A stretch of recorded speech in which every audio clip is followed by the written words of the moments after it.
Абу Хурайра, да будет доволен им Аллах, передает: и я слышал, как посланник Аллаха, мир ему и благословение Аллаха, сказал: ветер относится к проявлениям милости Аллаха, и он может приносить с собой как милости, так и муки. Так не поносите же его, если увидите, но просите у Аллаха блага его и обращайтесь к Аллаху за защитой от его зла.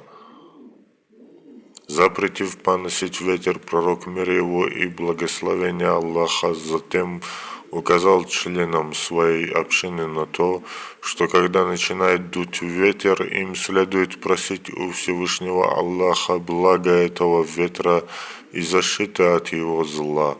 то есть просить Всевышнего Аллаха даровать им благо, то, которое заключает в себе этот ветер, и отвести от них зло, которое он несет в себе.